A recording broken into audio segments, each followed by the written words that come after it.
ಅಪ್ಪ ನಮಸ್ತೆ. ನಮಸ್ತೆ. ಅಪ್ಪ ನಿಮ್ಮ ಹೆಸರು? ರಾಮಕೃಷ್ಣ ಅಂತ. ರಾಮಕೃಷ್ಣ ಅಂತ. ಅಪ್ಪ ಎಲ್ಲಿಂದ ಬರ್ತೀರಾ ನೀವು? ನಾವು ಶ್ರೀನಗರ, ಇದು ರಾಘವನಗರ.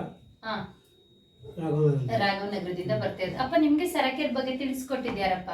ನಮ್ಮ ಮಿಸಸ್ ಅವರು ಬರ್ತಾ ಇದ್ರು, ಆ ಕಡೆಯಿಂದ ನೀವು ಸರಕೇರ್ ಬಂದ್ರಿ. ಅಪ್ಪ ಸರಕೇರ್ ಬರೋ ಮುಂಚೆ ಏನ್ ಪ್ರಾಬ್ಲಮ್ಸ್ ಇತ್ತಪ್ಪ ನಿಮ್ಗೆ? ನನಗೆ ಸ್ವಲ್ಪ ವೀಸಿಂಗ್ ಪ್ರಾಬ್ಲಮ್ಸ್ ಇತ್ತು, ಅದಕ್ಕೋಸ್ಕರ. ವೀಸಿಂಗ್ ಪ್ರಾಬ್ಲಮ್ಸ್ ಎಷ್ಟು ವರ್ಷದಿಂದ ಇತ್ತು ಅಪ್ಪ ನಿಮ್ಗೆ? ವೀಸಿಂಗ್ 4-5 ವರ್ಷದಿಂದ ಇತ್ತು. 4-5 ವರ್ಷದಿಂದ ಇತ್ತು. ಅಪ್ಪ ಹಾಸ್ಪಿಟ್ಲಿಗೆಲ್ಲ ತೋರಿಸಿದ್ರ ವೀಸಿಂಗ್ ಪ್ರಾಬ್ಲಮ್ಸ್? ತೋರಿಸಿದ್ದೀನಿ, ಸ್ವಲ್ಪ ಮೆಡಿಸಿನ್ ಎಲ್ಲ ತಗೋತಿದ್ದೆ. ಅವಾಗ ಬರೋದು ಕಡಿಮೆ ಆಗೋದು, ಬರೋದು ಕಡಿಮೆ ಆಗೋದು. ಅಂದ್ರೆ ಮೆಡಿಸಿನ್ ತಗೊಂಡಾಗ ಸ್ವಲ್ಪ ಕಮ್ಮಿ ಆಗೋದು, ಪುನಃ ಇನ್ನ ಜಾಸ್ತಿ ಆಗೋದು, ಆ ತರ ಆಗ್ತಿತ್ತು. ಈಗ ಸ್ವಲ್ಪ ಇಲ್ಲಿ ಸರಕ್ಕೆ ಬಂದ್ಮೇಲೆ ಸ್ವಲ್ಪ ಫುಲ್ ಆಗಿ ಒಂದು 90% ಕ್ಲಿಯರ್. ವೀಸಿಂಗ್ ಪ್ರಾಬ್ಲಮ್ಸ್ ಅಂದ್ರೆ 6 ವರ್ಷದಿಂದ ಇದ್ದಂತ ವೀಸಿಂಗ್ ಪ್ರಾಬ್ಲಮ್ಸ್ 90% ನಿಮ್ಗೆ ಕ್ಯೂರ್ ಆಗಿದೆ ಅಂತ ಹೇಳ್ತಿದ್ದೀರಪ್ಪ. ಅಪ್ಪ ಗುಣ ಆದ್ಮೇಲೆ ಇವಾಗ ನಿಮ್ಮನೆಗೂ ಕೂಡ ಸ್ಪೈನ್ ಸ್ಲೀಪಿಂಗ್ ಬೆಡ್ ನ ಬಂದು ಮನೆಗೆ ಪರ್ಚೇಸ್ ಮಾಡಿದ್ರಿ ಅಲ್ಲಪ್ಪ, ಹಣ ಜಾಸ್ತಿ ಆಯ್ತು ಅಂತ ಅನ್ಸಿಲ್ವಾ? ಇದನ್ನ ತಗೋಬೇಕಾದ್ರೆ ಹಣ ಜಾಸ್ತಿ ಆಯ್ತು ಜಾಸ್ತಿ ಆಯ್ತು ಅನಿಸ್ತದೆ.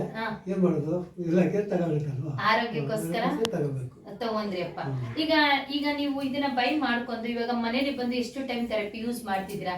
ಬೆಳಗ್ಗೆ ರಾತ್ರಿ 2 ಟೈಮ್ ಯೂಸ್ ಮಾಡ್ತೀನಿ. ನಮ್ಮ ಮನೆಯವರು 2 ಟೈಮ್ ಯೂಸ್ ಮಾಡ್ತಾರೆ. ನೀವಂದ್ರೆ ಬೆಳಗ್ಗೆ ಖಾಲಿ ಹೊಟ್ಟೆಲೆ 1 ಟೈಮ್ ಯೂಸ್ ಮಾಡ್ತಿದ್ದೀರಾ ಅಪ್ಪ. ಅದನ್ನ ಯೂಸ್ ಮಾಡಿದ್ಮೇಲೆ ಇವಾಗ ನಿಮ್ಗೆ ಹೆಂಗಿದೆ? ಬೆಳಗ್ಗೆಯಿಂದ ಸಂಜೆ ತನಕ ಆಕ್ಟಿವ್ ಆಗಿದ್ದೀರಾ? ತುಂಬಾ ಚೆನ್ನಾಗಿದೆ ಅಂತ ಹೇಳ್ತಿದ್ದಾರೆ ಅಪ್ಪ. ಈಗ ಬೆಡ್ ಜೊತೆ ಇನ್ನೇನ ನೀವು ಪರ್ಚೇಸ್ ಮಾಡಿದ್ದು?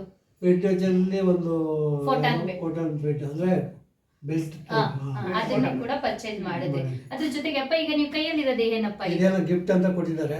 ಜೇಡ್ ಸ್ಟೋನ್ ಬ್ರಾಸ್ಲೆಟ್ ನ ಬಂದು ನಿಮ್ಗೆ ಗಿಫ್ಟ್ ಆಗಿ ಕೊಟ್ಟಿದಾರಪ್ಪ. ಅಪ್ಪ ಇದನ್ನ ಹಾಕೊಳ್ಳೋದ್ರಿಂದ ಏನ್ ಬೆನಿಫಿಟ್ ಇದೆ ಅಂತ ನಿಮ್ಗೆ ಹೇಳಿದಾರ? ಇದನ್ನ ಹಾಕೊಳ್ಳೋದ್ರಿಂದ ಸ್ವಲ್ಪ ಶುಗರ್ಗೆ ಮತ್ತೆ ಬಿಪಿಗೆ ಕಂಟ್ರೋಲ್ ಆಗುತ್ತೆ. ನರ್ಸ್ ನ ಬಂದು ಆಕ್ಟಿವೇಶನ್ ಮಾಡುತ್ತೆ, ನೆಗೆಟಿವ್ ಇಂದ ಹೋಗಿ ಪಾಸಿಟಿವ್ ಆಗಿ ಥಿಂಕ್ ಮಾಡಕ್ಕೆ ಹೆಲ್ಪ್ ಮಾಡುತ್ತೆ ಅಂತ ಹೇಳಿ ಅಪ್ಪ. ಇದೆಲ್ಲ ತರಪಿ ತಗೊಂಡು ಸುಖವಾಗಿರ್ಲಿ ಅಂತ, ಆರೋಗ್ಯ ಚೆನ್ನಾಗಿ ಕಾಪಾಡ್ಕೊಳ್ಳಿ ಅಂತ. ತುಂಬಾ ಧನ್ಯವಾದಪ್ಪ, ತುಂಬಾ ಚೆನ್ನಾಗಿ ಮಾತಾಡಿದ್ರಿ. Thank you.